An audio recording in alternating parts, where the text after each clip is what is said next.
આજરોજ ચાણસ્મા ખાતે પાટણ જિલ્લા પત્રકાર એકતા પરિષદ દ્વારા દાતાઓના સહયોગથી ઠંડા પાણીની પરબ તથા પક્ષીઓ માટે પક્ષીઘરને પાણીના કુંડાનું વિતરણ કરવામાં આવ્યું.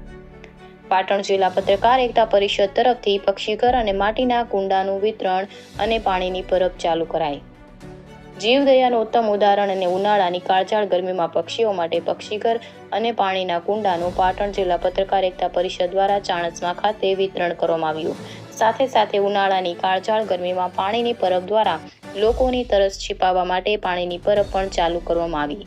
ચાણસ્મા ખાતે આવેલ ગણપતિ મંદિરની બાજુમાં આજરોજ તારીખ 5/5ને રવિવારના દિવસે સવારે 10 કલાકે દાતાઓના મોટા સહયોગથી પાણીના કુંડા અને પક્ષીના માળા વિતરણ કરવામાં આવ્યું.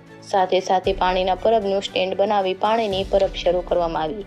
પાણીના પરબના સ્ટેન્ડના દાતા તરીકે પટેલ હંસાબેન વિક્રમભાઈજી મનલાલ તથા પાણીના કુંડા અને પક્ષીઘરના દાતા વ્યાસ બચુભાઈ અંબાલાલ પરિવાર દ્વારા દાન આપવામાં આવ્યું હતું. આ શુભ પ્રસંગે મુખ્ય મહેમાન તરીકે અખંડ ભારતીય રાષ્ટ્રીય સંઘના પ્રમુખ ધર્મેન્દ્રભાઈ પટેલ ઉપસ્થિત રહ્યા હતા.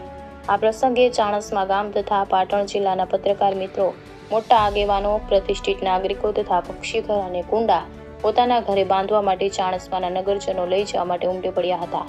આજના પ્રસંગને અનુરૂપ ચાણસ્મા નગરના લોકોએ ચાણસ્માના પત્રકારો તથા પાટણ જિલ્લાના તમામ પત્રકારોને એક આગવી નજરથી જોયા હતા. લોકો કહેવા લાગ્યા છે કે પત્રકાર માત્ર સમાચાર જ નથી બનાવતા, જીવદયાના કામ માટે પણ આગળ ને આગળ રહે છે. આજે સમગ્ર શહેર તમામ પત્રકાર મિત્રોને બિરદાવ્યા હતા. રિપોર્ટર રાજુ જોશી, ચાણસ્મા, પાટણ.